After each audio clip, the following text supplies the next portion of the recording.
my parents are free. Hello, I'm working. I'm doing a car review video, so can I call you back? Yeah. Okay, don't worry, everything's fine, don't worry. No, me and my friend, we're reviewing a car now. Yeah. So halfway through the video, I'm talking to him. It's gonna show up on the car. Yeah. Okay, thank you. Bye-bye. Bye. Your mom is worried about you. My parents are excited because if I get sued, then I have to go back to JB and be a lawyer. Autophiles here, night review, man. Night review. Our what, third or fourth? I think by now it's like 5th or 6th. This is a Hyundai Elantra Turbo. Sport, it's called. It's called Sport, yeah. Sport. Let me look at the brochure. Sincerely think it was called a Turbo at one point. Somewhere lah. Basically, it's the regular Elantra but with the turbocharged 1.6 litre direct injection engine and a dual clutch gearbox. Dual clutch, man. So this car was launched maybe late last year. It's a new model. Okay. When I first saw the pictures, I was like, wow, okay, a big leap for the Elantra. A bit more comfortable to look at. Yeah, they came out with a 2 litre model and they came out with this also. And I drove the 2 litre model. I like the car because, remember the Sights and Sounds? Yeah. The playlist. Yeah. That whole playlist was started because of that car. Oh, because of that car? Yeah. Because I went in the car and I thought everything feels very... Feels expensive. Feels, yeah, nice. It doesn't feel premium, but it's so satisfying. All the sounds. Yeah. Everything feels very tightly screwed together. My first impression. I haven't been looking at Hyundai for a long time. I mean, I've been looking at Kia. So some of the best looking cars on the road, normal car on the road now are Kias. Hyundai seems to be lacking behind Kia a little bit for about a generation, correct? I think the fluid thing takes a bit of time to mature. Grow on you, yeah. It hasn't grown on me, to be honest. It hasn't grown on me yet, but I think this is a good looking car. Elantra back then, you know lah. So I mean, but I mean, you think about it, old Corollas. Yeah. Maybe, I don't know, I wasn't born in the 60s. Okay. But the first few Corollas probably left the same bad taste in people's mouths. I suppose so. But you see, Corolla has what, 30, 40 years to prove themselves. I remember old Hyundais. I still do. But we also don't have the eyes of a young person. Even one person 5 years younger than me, who probably doesn't pay attention to cars. Yeah.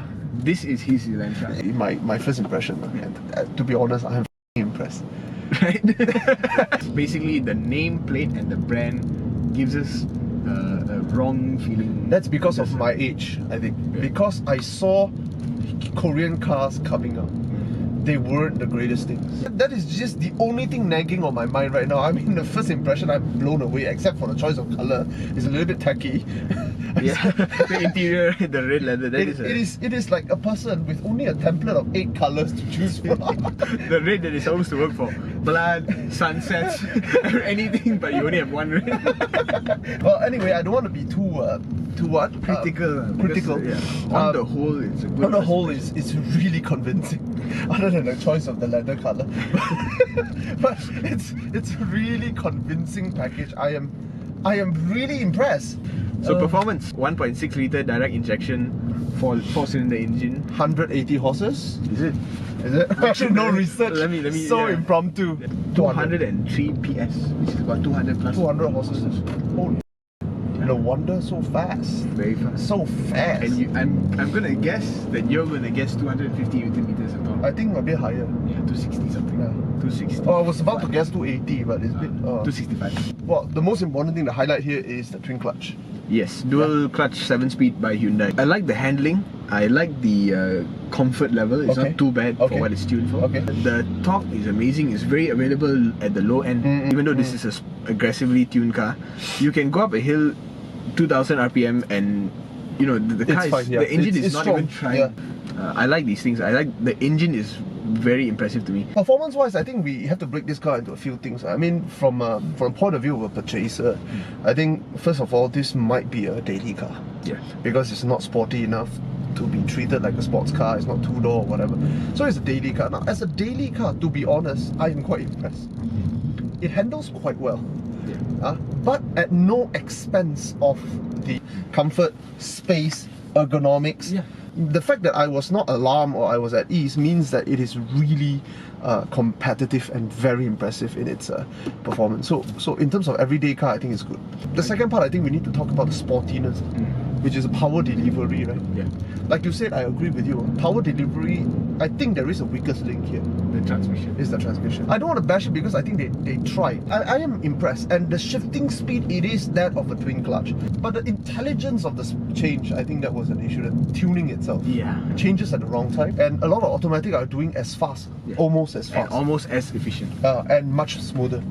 Yeah. I have to give one point good here. It's that, you know, very modern Volkswagens that we drive, it has a judder at low speed. Yes.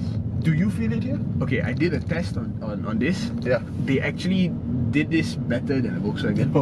but it still happens in a very weird way. Let's say you're at a full stop on a slope, okay? And then you let go of the brake. In an automatic, it may roll down. It may roll backwards.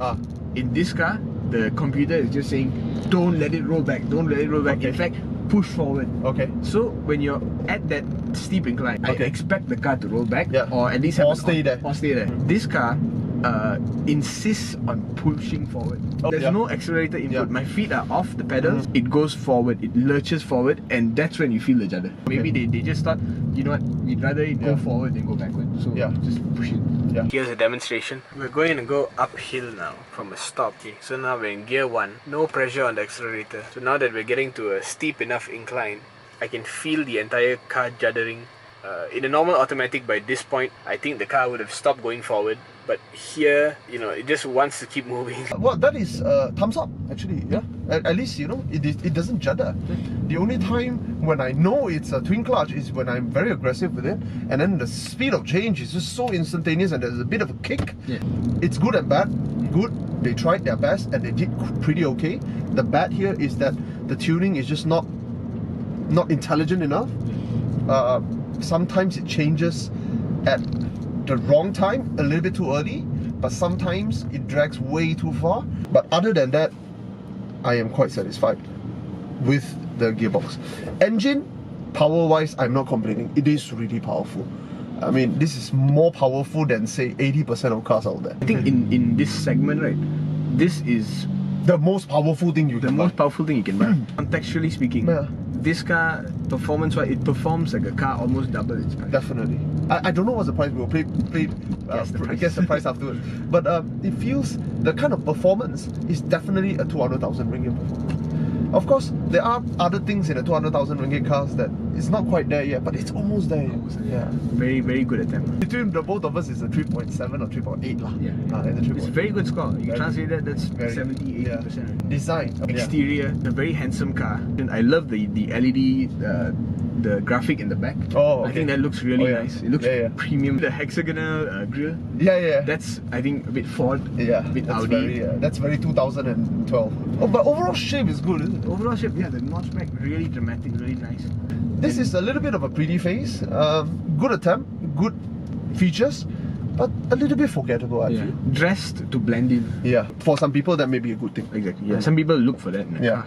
Interior is where some of my gripes come, but let me get the good things out of the way first. I like that the infotainment system is actually incorporated. Very well integrated. It looks nice. This is what I want out of a car. I think a lot of people want this out of a car. It doesn't have to be the best infotainment in the world. It doesn't have to look super pretty. It just has to work and has to look professional and integrated to the car. Another good thing, construction is really good. Well screwed in. It feels like a car that the interior will last a very long time. Of course, we can't say it, but it feels like that. It feels like it. It definitely does feel like it because it feels more solid than BMW. And the materials don't feel cheap. Even this fake carbon fiber, it's okay. It's alright. It's okay. It doesn't feel like a sticker. It doesn't feel like it doesn't. And try shifting from drive to neutral. The tactile feel. The tactile feel of the gear is, I like it. It's but not in manual mode. In manual mode there's a bit of sponginess. The sound of the signal, the stalks and all that, all things that I appreciate. Because these are things you live with every day.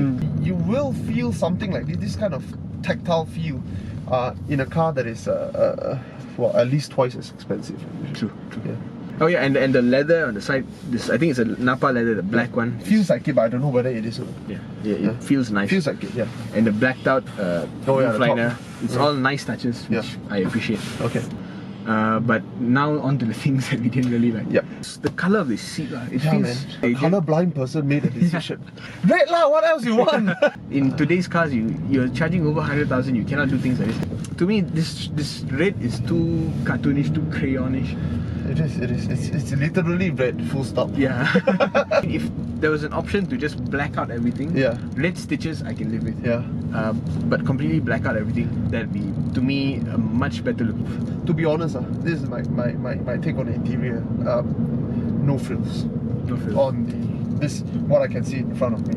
I really don't like the red. I don't really like red seats because it's just too angry for me, unless you're a sports car.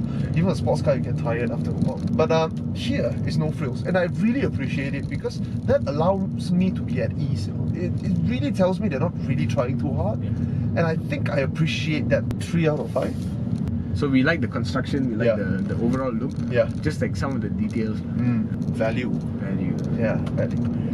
Let's play guess the price. 130?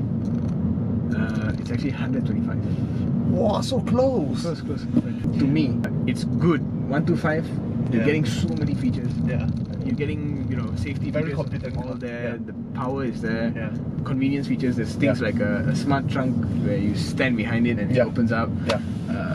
This flat bottom steering. Oh yeah, it feels Audi. I think they ticked all the boxes except for the handbrake, which is a regular old lever brake. Yeah, I like it. Which I like and you like. I like. I cannot complain there. But the thing I can complain is You're selling at the same price as a 1.5 Civic Turbo. You're gonna have problems. How are you gonna compete? The power. Civic is 171 horsepower. This is 200. Torque is also about 45 more. And the drive, actually. The drive is good. I am telling you, it is actually really well tuned. Audi level neutrality in its handling. A lot of times, a lot of car requires me to do small adjustment.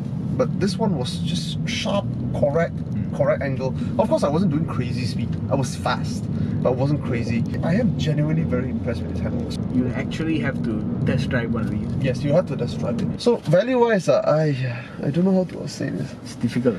I really like it, to be honest. I really like it. This is a lot of work put in to make it handle. I am not sweating. I am. Leading on 3.5. Leading on 3.5. After that drive, I have to say it's a 4. It's a 4. Let me explain myself, because when you only have 110,000 to 20,000 to play with, you don't have a lot of choices. And if you're a person who aspires to get something amazing, a feel of the BMW 1 Series, a feel of the kind of BMW 1.3 Series performance, the kind of performance you get with the Audi A4, A3. Not to say sports car level performance, but a performance car kind of feel with good power.